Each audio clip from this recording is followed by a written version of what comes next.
तो आज हम सॉल्ट के ऊपर बात करेंगे। इसमें सॉल्ट्स, आपको पता है सॉल्ट्स क्या होता है?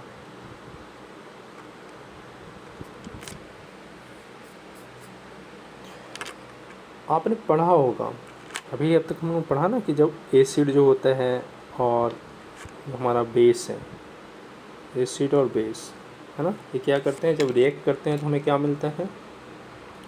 सॉल्ट और वाटर मिलता है ना। तो अब जैसे मान लो एसिड हमारा है HCl,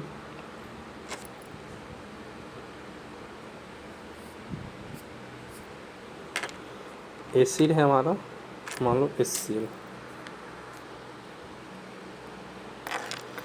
एसिड प्लस बेस है ना। एसिड मान लो हमारा HCl है और बेस हमारे पास NaOH है, तो सॉल्ट बनेगा ना NaCl। ये सामान्य नमक है जिसे हम अपने घर में उपयोग में लाते हैं। और वाटर बन जाएगा हमारा H2O है ना। तो सॉल्ट कहाँ से मिलता है? जब एसिड और बेस का रिएक्शन होता है, ठीक है। अब नॉर्मल जो सॉल्ट है ना, जो हमारा नॉर्मल सॉल्ट है वो कहाँ से प्राप्त होता है? Weak acid and a strong base से।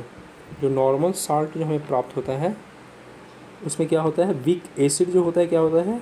कमज़ोर होता है। बेस हमारा स्ट्रॉन्ग होता है। आपने इसको ध्यान में रखिएगा, ठीक है। जो नॉर्मल सॉल्ट जो है, नॉर्मल सॉल्ट,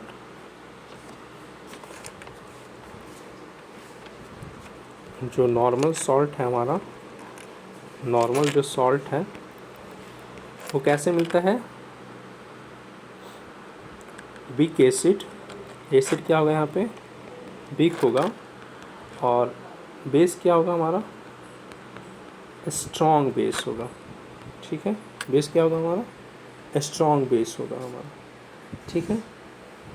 और इसको ना एल्कलाइन सॉल्ट बोलते हैं, because aqueous solution turns red litmus blue, all we know very well, clear. अब नॉर्मल सॉल्ट जो ऑब्टेन होता है जो स्ट्रॉन्ग एसिड और स्ट्रॉन्ग बेस से, उसको क्या बोला जाता है? न्यूट्रल सॉल्ट बोला जाता है, ठीक है। ऐसा सॉल्ट एक होता है अल्कलाइन सॉल्ट, एक होता है हमारा न्यूट्रल सॉल्ट। अभी हमने क्या बात किया? अल्कलाइन सॉल्ट क्या होता है? जो एक नॉर्मल सॉल्ट जो है जिसमें क्या हो? वीक एसिड हो और बेस हमारा जब स्ट्रॉन्ग होगा वो क्या हो जाएगा? वीक एसिड स्ट्रॉन्ग बेस वाला एल्कलाइन हो जाएगा, ठीक है। और जिसमें क्या हो? एसिड जो क्या हो उसमें न्यूट्रल में क्या होगा? एसिड स्ट्रॉन्ग हो जाएगा, है ना, विथ ए स्ट्रॉन्ग बेस हो जाएगा। तो सॉल्ट क्या होगा? न्यूट्रल सॉल्ट हो जाएगा, क्लियर।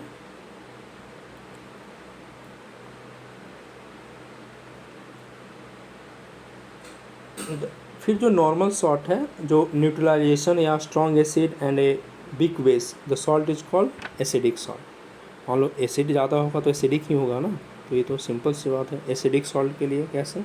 एसिड स्ट्रॉन्ग और वीक बेस। न्यूट्रल सॉल्ट कैसे? एसिड भी स्ट्रॉन्ग, बेस भी स्ट्रॉन्ग, तो न्यूट्रल हो जाएगा, क्योंकि दोनों स्ट्रॉन्ग है तो भाई न्यूट्रल रह के पड़ना है ना। मान लो तुम भी ताकतवर, सामने वाला भी ताकतवर, तो वैसे में क्या होता है? न्यूट्रल होना पड़ता है, न्यूट्रल होता है दोनों, है ना। और मान लो हम काफ़ी ज़्यादा ताकतवर हैं, काफ़ी एसिडिक हैं, और तुम वीक हो, तो उसमें क्या होगा? एसिडिक हो जाएगा। अल्कलाइन कैसे हो जाएगा? मान लो एसिड वीक है, बेस जो है स्ट्रॉन्ग है, तो वो अल्कलाइन हो जाएगा, क्लियर। अब यही सारी बातें थी इसमें। कॉमन सॉल्ट, अब जैसे KCl है, NaCl है, FeSO4 है, एसिडिक सॉल्ट, ठीक है। अब pH ऑफ सॉल्ट क्या होता है? स्ट्रॉन्ग एसिड, स्ट्रॉन्ग बेस और न्यूट्रल होगा। pH सिंपल सा बात है, न्यूट्रल होगा तो 7 हो जाएगा, एसिडिक होगा तो 7 से कम होगा, बेसिक होगा तो वो 7 से ज़्यादा होगा। अब कुछ जो यूज है ना सॉल्ट का, जैसे हमसे पूछे भी जाते हैं, है ना। जैसे कि अब मान लो सोडियम क्लोराइड है, ब्लीचिंग पाउडर है, सोडियम हाइड्रोक्साइड है, सोडियम बाइकार्बोनेट है, सोडियम कार्बोनेट है, प्लास्टर ऑफ पेरिस है, एक्चुअल में हम लोगों ने तो ये सारी कुछ चीज़ें डिस्कस की हैं, लेकिन एक बार फिर से इनको देख लिया जाए, है ना।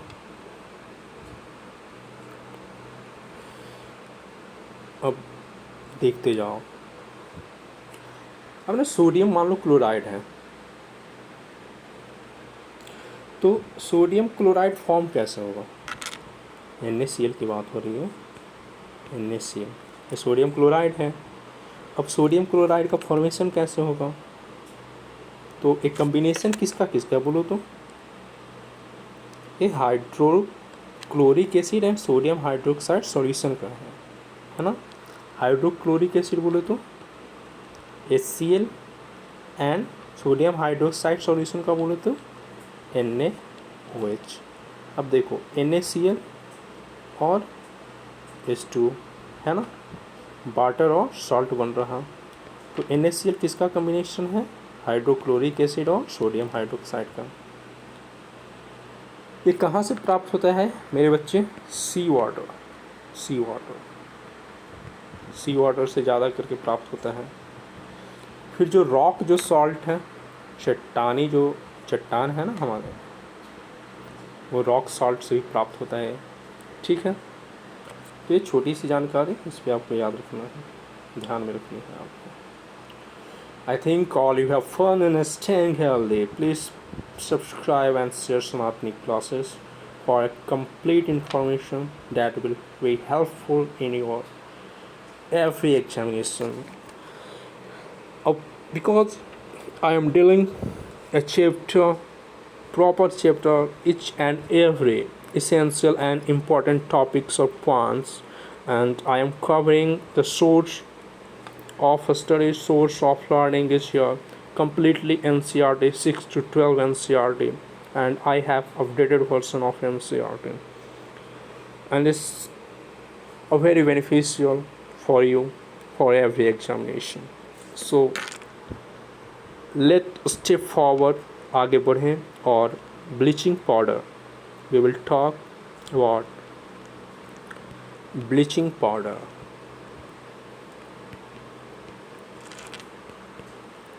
ब्लीचिंग पाउडर, तो क्लोरीन जब electrolysis of aqueous sodium chloride, the chloride gas क्या होता है वहाँ पे यूज होता है, याद रखना है आपको। प्रोडक्शन ऑफ ब्लीचिंग पाउडर के प्रोडक्शन में क्या होता है, क्लोरीन कैसे बनाया जाता है, सोडियम क्लोराइड जो है, सोडियम क्लोराइड का इलेक्ट्रोलिसिस होता है, ठीक है। वहाँ से क्लोरीन गैस जो है निकलता है, और क्लोराइड गैस जो यूज होता है for the production of bleaching powder, ठीक है। आपको ब्लीचिंग पाउडर का फार्मूला याद रखना है, पूछा गया है काफ़ी बार। CaOCl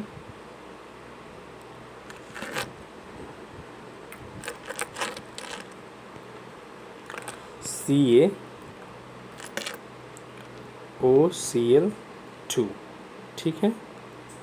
CaOCl2 जब क्या होता है, इसको एक कब प्रोड्यूस होता है ब्लीचिंग पाउडर CaOCl2, ये तब प्रोड्यूस होता है जब सूखा हुआ सेलेक्ट लाइम, जिसको कैल्शियम CaOH2 ट्वाइस, ठीक है, calcium hydroxide treated with chlorine के साथ, ठीक है।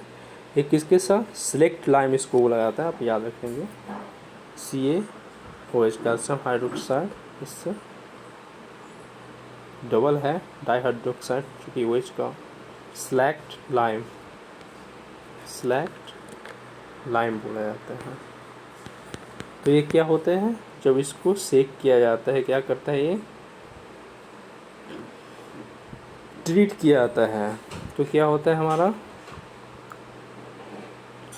वेन CaOH, देखो कैल्शियम ऐसे होगा, जब ये क्लोरीन के साथ रिएक्शन करेगा Cl2, तो हमारा ब्लीचिंग पाउडर CaOCl2 ये प्रोड्यूस हो जाएगा आपका, ठीक है।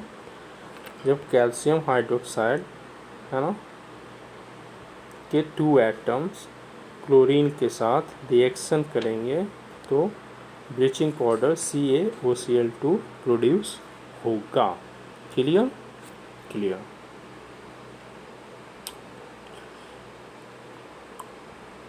अब एक चीज़ ना, इस क्या कहूँ कि ये ना क्या होता है, ऑटो ऑक्सीडेशन होने लगता है इसमें खुद से। यदि इसको लंबे समय तक रख दिया गया ना तो खुद ऑक्सीडाइज कर जाएगा ऑटोमेटिक रूप से। अब इसका यूज़ कहाँ पे है ब्लीचिंग पाउडर का? कपड़े धोने में, ब्लीचिंग करने में, है ना, चाहे वो कॉटन हो, वुड पल्प हो, लॉन्ड्री वगैरह में, इन टेक्सटाइल में, पेपर इंडस्ट्री में, ऑक्सीडाइजिंग एजेंट के रूप में, है ना, ऑक्सीडाइजिंग एजेंट के रूप में। ऑक्सीडेशन रिएक्शन में पढ़ाऊँगा केमिकल रिएक्शंस में, अभी बस समझो ऑक्सीडाइजिंग एजेंट के रूप में। As a disinfectant for water, water को कहीं ना कहीं मान लो कि वो दूषित है, प्रदूषित है, तो उसके शुद्ध करने में भी ये यूज होता है डिसइंफेक्टेंट के रूप में। ठीक है, ये था हमारा ब्लीचिंग पाउडर। तो ब्लीचिंग पाउडर के बारे में आपको मालूम है। ब्लीचिंग पाउडर का फार्मूला फिर से CaOCl2 याद रखिएगा। ठीक है, सोडियम हाइड्रोक्साइड,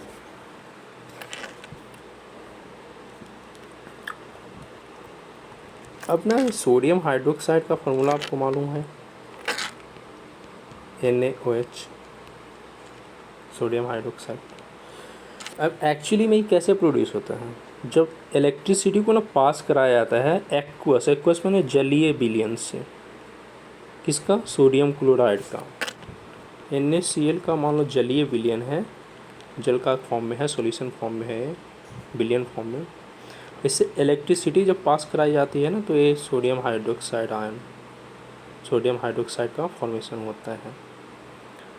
और इसको ना क्लोर एल्कली प्रोसेस बोला जाता है। क्या प्रोसेस बोलते हैं इसको?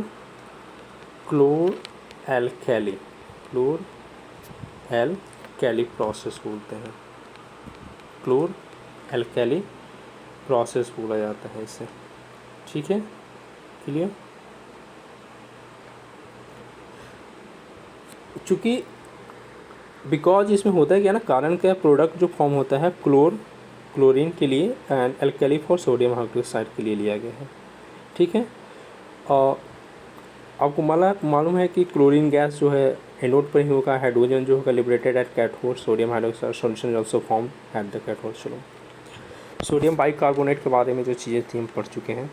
Sodium carbonate, it also removes permanent hardness of water, याद रखना है। क्या? जो सोडियम बाइकार्बोनेट है और जो सोडियम कार्बोनेट है, तो सोडियम जो कार्बोनेट है, सोडियम कार्बोनेट का फॉर्मूला होता है, आप देख लो, Na2CO3। ठीक है, आप इसको याद रखना, ये होता है सोडियम कार्बोनेट। ये ना परमानेंट हार्डनेस ऑफ वाटर के लिए भी यूज होता है। जब रिमूव करना हो क्या चीज़? Permanent hardness of water, permanent hardness of water, permanent hardness of water को रिमूव करने में cleaning agent in houses and laundry, ये जो है एज ए क्लीनर के रूप में भी यूज होता है ना, एज ए क्लींजर, एक क्लीनिंग एजेंट के रूप में, यानी एज ए क्लींजर भी ये यूज होता है, क्लीनिंग एजेंट के रूप में भी ये यूज होता है। Na2CO3, sodium carbonate. Manufacturing of sodium compound like borax वगैरह में यूज होता है। Sodium carbonate is use in glass में, सोप में, पेपर इंडस्ट्री में। ये क्या है? White crystalline solid, alkaline nature का है, वाइट क्रिस्टलाइन सॉलिड है। ठीक है, सोडियम कार्बोनेट को recrystallisation of sodium carbonate obtained by heating baking soda, baking soda को है ना जब हीट किया जाता है। ये छोटी सी जानकारी प्लास्टर ऑफ पेरिस, है ना, प्लास्टर ऑफ पेरिस पे देख लें, बस एक दो चीज़ है। तो प्लास्टर ऑफ पेरिस का नाम क्या होता है, बात कर रहे हैं हम लोग प्लास्टर ऑफ पेरिस का, प्लास्टर ऑफ पेरिस का। Calcium sulphate hemihydrate. ठीक है, इसका पूरा नाम क्या है प्लास्टर ऑफ पेरिस का? Calcium sulphate hemihydrate. लिख दूँ, कैल्शियम सल्फेट, क्लियर, और हेमीहाइड्रेट, कैल्शियम सल्फेट हेमीहाइड्रेट इसका जो है पूरा नाम है। ठीक है, कैल्शियम सल्फेट हेमीहाइड्रेट। आप इसके फार्मूलों को याद रखिएगा। ये होता है CaSO4 half H2O। ठीक है, CaSO4 half H2O, क्लियर। ये एक्चुअली जिप्सम को जब हीट किया जाता है, ये वाटर मॉलिक्यूल को to form calcium sulphate hemihydrate at 373 kelvin, है ना। जिप्सम को जब हीट करते हैं हम लोग 373 केल्विन पे, तो ये हमें जाके प्राप्त होता है। ठीक है, प्लास्टर ऑफ पेरिस। ये कैसा होता है? बिल्कुल सफ़ेद पाउडर होता है, which is white, it is a white powder converted into gypsum providing a hard solid substance on mixing with water. जब इसके वाटर के साथ हम रिएक्शन कराते हैं ना, घोलते हैं, तो फिर से क्या होता है, फिर से सॉलिड सब्सटेंस बन जाता है, फिर से जिप्सम में बदल जाता है। इसके जो यूज है ना प्लास्टर ऑफ पेरिस के, टॉयज बनाने में, मेकिंग टॉयज, है ना। जो फ्रैक्चर बोन होते हैं उसको ज्वाइंट करने में यूज्ड बाय डॉक्टर, है ना। ज्वाइनिंग बोन, ज्वाइनिंग फ्रैक्चर जो बोन होते हैं, फ्रैक्चर बोन्स, है ना, फ्रैक्चर बोन्स में यूज्ड बाय डॉक्टर्स के द्वारा, है ना। Making decorative pieces and for making design of ceilings वगैरह में, है ना, डिजाइन वगैरह में भी यूज होता है, घर वगैरह के सीलिंग्स वगैरह में। अब पोटेशियम नाइट्रेट के बारे में थोड़ा सा जान लो। एक प्रोडक्शन ऑफ गन पाउडर में जो यूज होता है पोटेशियम नाइट्रेट होता है ना। गन पाउडर में जो यूज होता है, आप सुन लें, पोटेशियम नाइट्रेट होता है गन पाउडर में। कॉपर सल्फेट,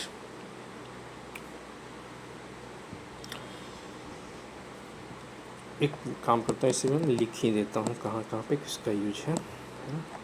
तो पोटेशियम नाइट्रेट जो है हमारा, पोटेशियम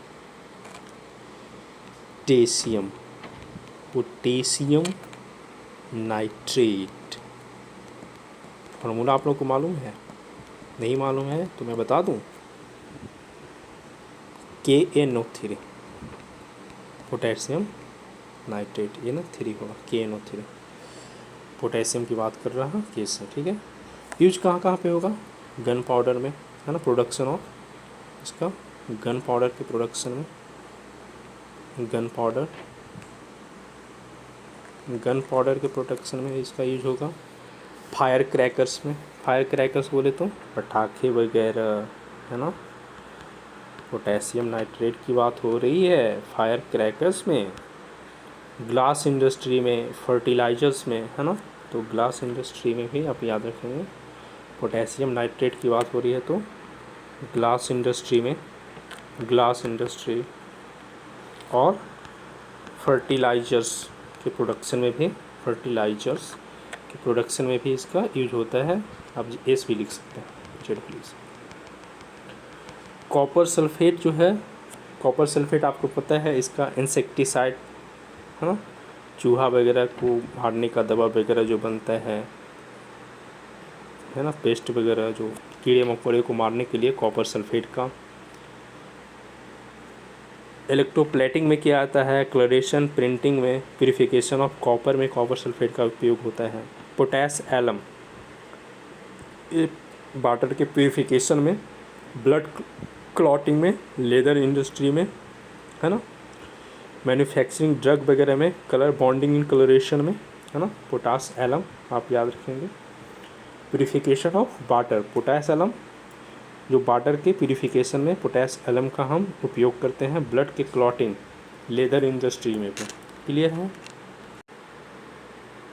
तो ये था हमारा, इससे पहले भी मैंने एसिड्स बेसेस एंड सॉल्ट्स के ऊपर वीडियो डाले, और एक कंप्लीट समझो कि पूरे अच्छे तरीके से समझा करके डाला हुआ वीडियो है। इसके 3 पार्ट्स हैं, आप इससे लाभ उठाएं। और चूँकि आप इतने कर लोगे तो मुझे नहीं लगता कि आपको कोई दिक्कत होगा इस चैप्टर से। इसी तरीके का और भी जो वीडियो होगा, जो इम्पोर्टेंट जो चैप्टर्स हैं केमिस्ट्री के, बायोलॉजी के या फिजिक्स के, या फिर history, geography, others all subjects, all general studies topics, यदि ऐसी तरह चलता रहा तो फिर मैं मैथ्स या रीजनिंग, मैथ्स और all GK related to, I think अभी तो मेरा प्लानिंग है कि जो भी मैथ्स हैं और जो जीके जो हैं, चाहे वो जीके चाहे स्कूल बेस से यही होता है, एक्चुअल में हमें पढ़ना होता है polity, history, geography, all those, science, computer, so all those subject I will cover here with maths also. और यदि आपको मोटिवेशनल वीडियो की ज़रूरत हुई, आपको कैसे प्रोत्साहित करना है, कोई सामान्य सी चीज़ों के बारे में समझ कैसे विकसित करनी है, कैसे आगे की राह बने, बहुत सारी बातें। तब तक के लिए आप मस्त रहें, स्वस्थ रहें। मेरे चैनल को ज़रूर फॉलो करें, सब्सक्राइब करें, इसे सब्सक्राइब करके इसे बढ़ाएं ताकि ये बड़ा रूप ले सके और मैं और पूरे तन्मयता के साथ आपके लिए काम कर सकूं। सो हर हर महादेव, जय महादेव।